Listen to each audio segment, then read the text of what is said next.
Haleluya, puji Tuhan. Selamat sore Bapak Ibu Saudara jemaat Tuhan yang dikasihi oleh Tuhan. Kembali lagi sore hari ini dalam doa perenungan pembelajaran firman Tuhan bagi kita. Sekaligus setelah memperingati kenaikan Yesus ke sorga, kita sedang menantikan janji Bapa. Itulah baptisan kepenuhan Roh Kudus. Dan itulah sebabnya kita ada di dalam doa 10 hari sesudah kenaikan Yesus ke sorga, sampai dengan hari raya Pantekosta, dan hari-hari terakhir dalam doa 10 hari, doa 10 malam, kita tetap ada terus sebagai jemaat Tuhan untuk mengalami pengalaman yang indah ini. Untuk kita terus mengalami pengalaman yang indah yang Tuhan inginkan buat kita semua. Puji Tuhan, kita masuk di dalam doa. Bapa sorga, dalam nama Tuhan Yesus, kembali lagi kami di dalam doa perenungan pembelajaran kami akan kebenaran firman-Mu. Sebagaimana yang Tuhan mau, Tuhan inginkan setelah memperingati Yesus naik ke sorga, untuk kami menantikan janji Bapa, untuk kami menantikan janji kepenuhan Roh Kudus, baptisan Roh Kudus. Dan itulah sebabnya kami ada di dalam doa kami selama 10 hari ini sampai dengan besok memperingati Hari Raya Pantekosta ketuanan Roh Kudus. Engkau memberkati kami dan Engkau melihat jemaat-jemaat Tuhan supaya mereka dipenuhkan dengan Roh Kudus. Mereka mendapat kekuatan baru kembali. Tuhan, kami menyerahkannya dalam tangan. Memberkati dari awal sampai akhir dengan penuh ucapan syukur dalam nama Yesus. Haleluya, haleluya, amin.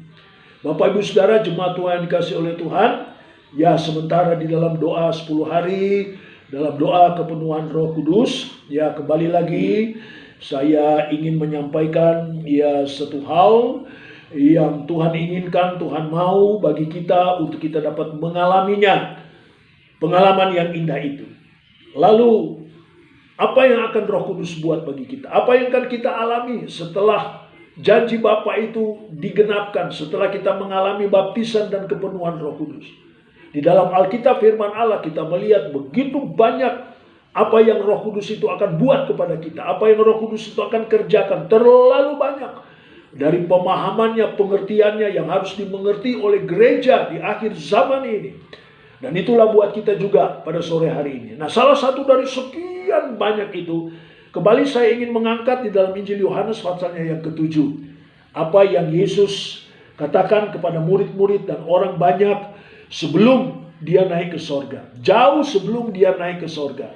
Yohanes pasalnya yang ke-7, ayat 37 sampai 39. 3 ayat. Ayat 37, 38, dan 39. Dan pada hari terakhir, yaitu pada puncak perayaan itu, Yesus berdiri dan berseru, "Barang siapa haus, baiklah ia datang kepadaku dan minum. Barang siapa percaya kepadaku, seperti yang dikatakan oleh kitab suci, dari dalam hatinya akan mengalir aliran-aliran air hidup." Yang dimaksudkannya ialah roh yang akan diberikan, yang akan diterima oleh mereka yang percaya kepadanya. Sebab roh itu belum datang karena Yesus belum dimuliakan.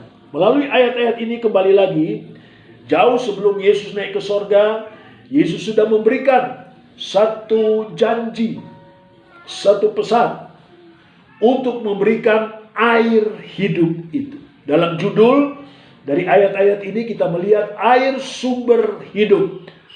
Yesus menyampaikan, siapa yang haus datang kepadaku, minumlah air yang akan membawa kepada hidup. Ya, baiklah datang kepadaku dan minum, yang percaya seperti yang dikatakan oleh kitab suci, dari dalam hatinya akan mengalir aliran-aliran air hidup. Yang datang dan minum air yang Tuhan sediakan akan mengalir aliran-aliran air hidup. Dan aliran-aliran air hidup itu dalam ayat yang ke-39, saudara-saudara, dikatakan yang dimaksudkan ialah roh yang akan diterima oleh mereka yang percaya kepadanya. Sebab roh itu belum datang karena Yesus belum dimuliakan. Yang dimaksudkan roh yang akan diterima itulah Roh Kudus. Sebab memang Roh Kudus belum datang karena Yesus belum dimuliakan dalam kenaikannya. Ya. Nah, pada saat Yesus naik, Yesus dimuliakan dalam kenaikannya, barulah Roh itu datang. Ya, dan salah satu gambaran daripada Roh Kudus itu adalah air hidup sebagai air sumber hidup. Saudara-saudara, dan sebagai gereja, jemaat Tuhan, anak-anak Tuhan, kita sangat membutuhkan Roh ini. Kita sangat membutuhkan Roh Kudus ini yang memberikan kehidupan, yang memberikan semangat. Air sumber hidup itu memberikan dorongan semangat bagi kita orang-orang percaya, untuk supaya kita kuat menghadapi berbagai macam tantangan yang sedang dihadapi pada hari-hari. Nah, beberapa contoh gambaran, sebagai gambaran dari air sumber hidup yang adalah Roh Kudus itu, saudara-saudara, beberapa contoh yang akan kita lihat, saya akan ambil mulai dari awal kitab Kejadian pasal 2 ayatnya yang ke-7. Di sana diceritakan bagaimana Allah menghembuskan nafas hidup ke lubang hidung manusia yang diciptakan dari tanah liat. Kita tahu pasal 1, pasal 2 dari kitab Kejadian berbicara tentang penciptaan. Dan manusia adalah merupakan ciptaan yang terakhir dari tanah liat. Allah ciptakan sesuai dengan gambar dan petanya. Dan sesudah berbentuk manusia sesuai dengan gambar petanya, Allah menghembuskan nafas hidup ke lubang hidung manusia yang diciptakan dari tanah liat itu. Ya, sehingga hiduplah manusia itu. Hiduplah manusia itu. Nah, perhatikan, Allah menghembuskan nafas hidup. Allah menghembuskan nafas Allah. Saudara-saudara, nafas Allah, nafas hidup adalah berbicara tentang Roh Allah, adalah berbicara tentang Roh Kudus. Ya, Roh Allah, Roh Kudus telah menjadi berkat bagi manusia. Roh Allah, Roh Kudus, ya, sebagai nafas hidup yang Allah hembuskan, itu adalah gambaran daripada Roh Kudus yang telah menjadi berkat bagi manusia. Yang kedua, Kejadian pasal yang ke-8 ayat 1. Ya, bagaimana Allah mengadakan angin yang bertiup kencang untuk membuat air bah itu surut kembali. Kita tahu dalam pasal 7, pasal 8 Allah menghukum dunia dengan air bah. Hanya Nuh sekeluarga dengan beberapa hewan yang masuk ke dalam bahtera itu. Lalu Allah hukum beberapa waktu lamanya, sekian lama. Ya, air menggenangi seluruh muka bumi, habis lenyap. Dan tiba saatnya, ya, Nuh harus keluar dengan keluarganya, dengan seluruh hewannya. Dan Allah mengingat akan Nuh. Allah mengingat akan Nuh. Ya, nah, saat-saat terakhir daripada air itu, ya, banjir itu lenyap, hilang, maka ada angin yang bertiup. Angin yang bertiup untuk membuat air bah itu surut. Nah, angin yang bertiup yang membuat air bah itu surut adalah berbicara tentang Roh Allah. Allah ingat akan Nuh, dia, saudara-saudara, sehingga angin yang bertiup yang membuat air bah itu surut adalah berbicara tentang Roh Kudus.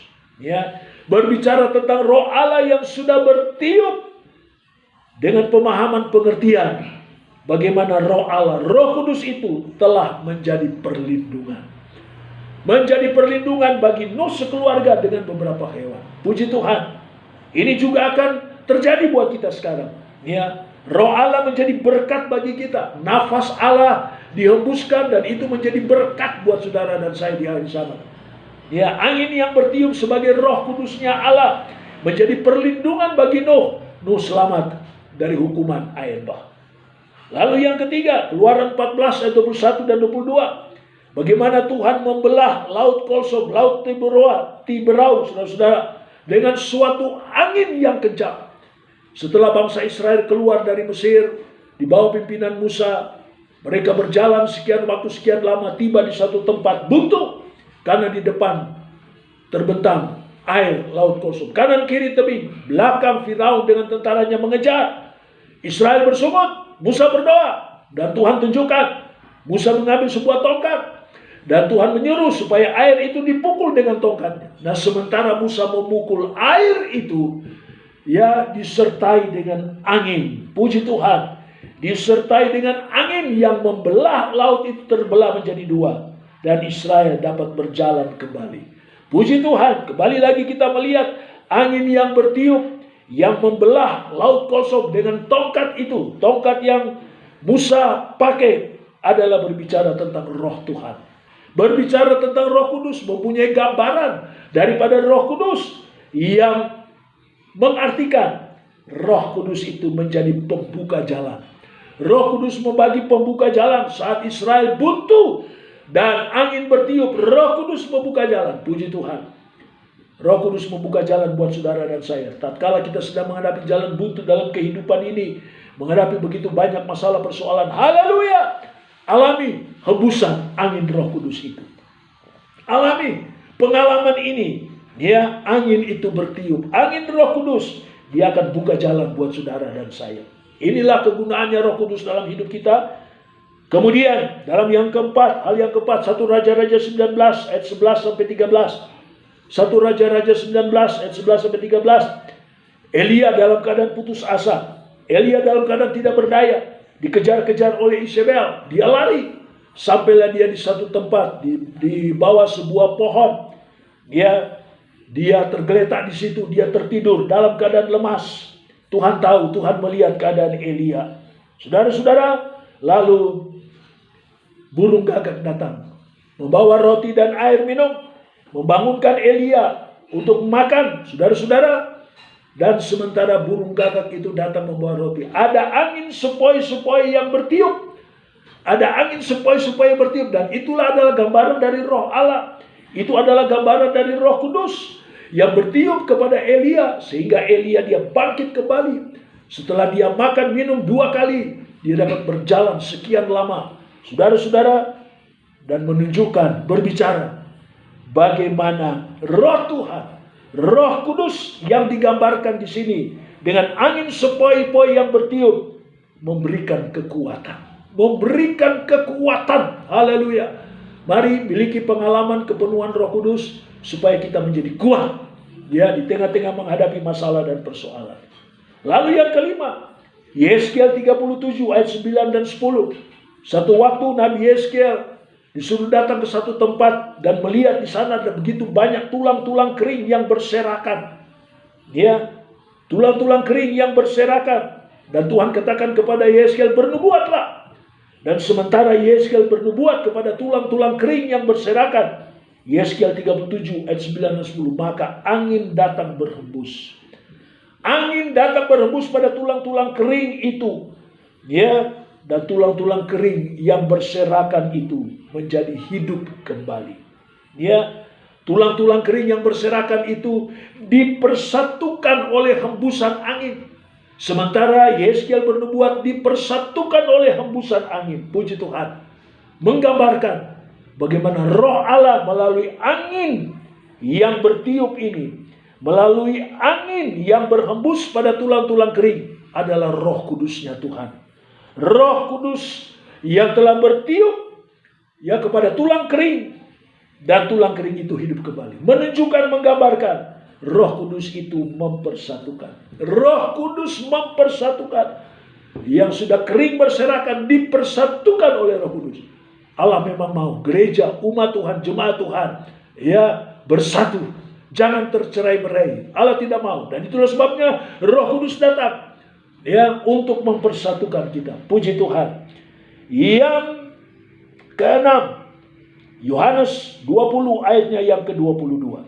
Ya, setelah Yesus bangkit dari kematiannya, Yesus berada di satu tempat di mana murid-murid sedang berkumpul.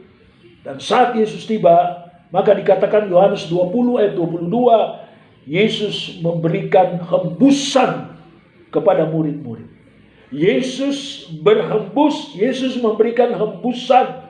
Ya, saudara-saudara, dan hembusan ini adalah menunjuk kepada hembusan nafas kelahiran baru. Hembusan nafas kelahiran baru. Ya, murid-murid dilahirkan kembali. Yang tadinya mereka sudah menjadi lemah, lemes karena Yesus sudah mati. Ya, saudara-saudara. Tapi Yesus berada, Yesus datang. Dan sekali lagi kita melihat Yesus memberikan nafas kelahiran baru. Yesus berhembus. Nah, hembusan nafas Yesus adalah berbicara Roh Allah.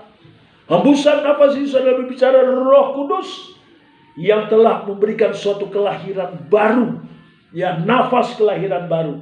Dan ayat ini, gambaran ini, ya, hembusan nafas melalui nafas kelahiran baru. Bagaimana Roh Kudus itu telah memberikan semangat baru. Murid-murid menjadi lemah saat Yesus mati. Tapi begitu dia bangkit dan menampakkan dirinya dan memberikan hembusan, itulah adalah Roh Kudus yang memberi semangat baru. Semangat baru sebelum mereka alami pengalaman yang sesungguhnya, ya, di dalam hari raya Pentakosta, Kisah Rasul pasal 2. Dan puji Tuhan, yang ketujuh, yang terakhir, tiba saatnya hari raya Pentakosta, Kisah 2 ayat 1-4.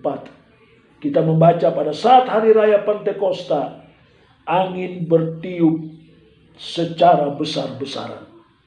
Terjadi angin yang bertiup di kamar loteng Yerusalem itu pada hari Pentakosta.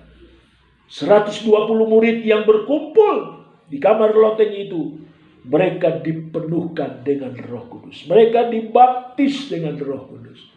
Dia angin besar-besaran yang bertiup, angin yang kencang itu bertiup. Saudara-saudara, adalah berbicara tentang Roh Kudus yang datang memenuhi murid-murid, adalah berbicara tentang Roh Kudus yang menunjukkan adanya kegerakan yang besar. Terjadi kegerakan yang besar. Ya, sebab setelah mereka dipenuhkan Roh Kudus, saudara melihat kelanjutannya sesudah pasal 2, pasal 3 dan seterusnya. Saudara lihat kegerakan besar-besaran terjadi di zaman gereja awal. Kegerakan besar-besar terjadi di zaman jemaat mula-mula. Dan itu yang kita rindukan sekarang. Saudara-saudara, Roh Allah dia tetap bekerja. Zaman perjanjian baru memang belum nyata Roh Kudus itu. Masih dalam gambaran, masih dalam bayangan. Ya, pada waktu penciptaan manusia sebagai hembusan nafas Allah ke lubang hidup manusia. Dalam zaman penghukuman air bah, saudara-saudara, angin bertiup membuat air itu surut. Saudara-saudara, ya, angin hembusan nafas itu adalah berkat bagi manusia. Angin yang bertiup membuat air surut adalah perlindungan. Lalu saat Israel keluar dari Mesir menghadapi Laut Kolsom, setelah Musa membelah laut itu dengan tongkat disertai dengan angin yang berhembus, angin yang bertiup, Roh Allah menjadi pembuka jalan. Roh Kudus menjadi pembuka jalan. Sebab angin itu adalah air sumber kehidupan. Di saat Elia dalam keadaan lemah, tidak berdaya, 1 Raja 19 tadi, saudara, ada angin sepoi-sepoi yang datang. Di samping burung gagak yang memberikan roti dan minuman, angin sepoi-sepoi adalah berbicara tentang Roh Allah. Roh Kudus yang datang dan memberikan kekuatan kepada Elia. Dia sanggup lagi berjalan, puji Tuhan. Lalu Yeskiel pasal 37, Yeskiel bernubuat kepada tulang-tulang kering. Dan sementara dia bernubuat, ada angin yang berhembus. Tulang-tulang kering itu hidup kembali, dipersatukan kembali. Haleluya. Roh Kudus adalah memberikan persatuan. Roh Kudus Allah mempersatukan. Tulang-tulang yang sudah berserakan kering hidup kembali. Roh Allah bertiup, angin bertiup. Yohanes 20 ayat 22. Setelah Yesus bangkit, Yesus memberikan hembusan nafas kelahiran baru. Yesus berhembus memberikan nafas. Dan inilah menunjukkan kepada semangat baru. Ya, murid-murid dibangkitkan kembali. Murid-murid mendapat semangat baru lagi. Untuk mereka meneruskan pekerjaan Yesus. Sampai kepada hari raya Pentakosta, sepenuh-penuhnya mereka alami kepenuhan itu. Dan hal yang ketujuh kita lihat. Angin yang bertiup secara besar-besaran pada hari Pentakosta. 120 murid dipenuhkan dengan Roh Kudus. Puji Tuhan. Angin yang besar, angin yang kencang mengadakan satu kegerakan besar yang luar biasa. Dan saudara melihat setelah Kisah 2, kegerakan itu luar biasa. Kegerakan besar luar biasa. Dan ini yang sedang kita tunggu. Ini yang sedang kita nantikan. Ini yang sedang kita harapkan. Kegerakan besar terjadi pada hari-hari ini. Roh Kudus bekerja pada hari-hari ini. Itulah sebabnya gereja perlu diperlengkapi. Jemaat Tuhan, umat Tuhan perlu diperlengkapi dengan kepenuhan Roh Kudus. Zaman perjanjian lama hanya sebagai nubuatan, sebagai gambaran. Karena roh itu belum nyata. Hanya sebagai gambaran. Tapi memasuki zaman perjanjian baru setelah pelayanan Yesus, setelah kenaikan Yesus, menjadi penggenapan. Roh Kudus dicurahkan. Haleluya. Roh Kudus dicurahkan. Dan Tuhan inginkan kita dapat mengalami pengalaman yang indah ini. Puji Tuhan. Saya tutup beberapa ayat yang kita dapat melihat bagaimana Roh Kudus yang digambarkan sebagai air sumber hidup itu yang memberikan kehidupan buat kita semua. Yeskiel pasal yang ke-36 ayat 27. Yeskiel pasal 36 ayatnya yang ke-27. Rohku akan kuberikan diam di dalam hatimu, dan aku akan memberi kamu hidup menurut segala ketetapanku, dan tetap berpegang pada peraturan-peraturanku dan melakukannya. Rohku akan kuberikan diam di dalam hatimu, dan aku akan memberi kamu hidup. Roh Tuhan memberi hidup. Tuhan menjanjikan memberikan itu diam di dalam kita supaya hidup. Dan itulah air kehidupan, air sumber hidup. Dalam pasalnya yang ke-37, ayat yang ke-14, Yeskiel 37, ayatnya yang ke-14. Aku akan memberikan rohku ke dalammu sehingga kamu hidup kembali, dan aku akan membiarkan kamu tinggal di tanahmu, dan kamu akan mengetahui bahwa aku Tuhan yang mengatakannya dan membuatnya. Demikianlah firman Tuhan. Perhatikan, aku akan memberikan rohku ke dalammu sehingga kamu hidup. Nah, ini berbicara tentang Roh Kudus yang Tuhan janjikan akan diberikan supaya kita hidup, supaya kita hidup. Puji Tuhan. Dan yang terakhir, dalam Injil Yohanes, pasalnya yang ke-6, ayatnya yang ke-63, berkata, rohlah yang memberi hidup, daging sama sekali tidak berguna.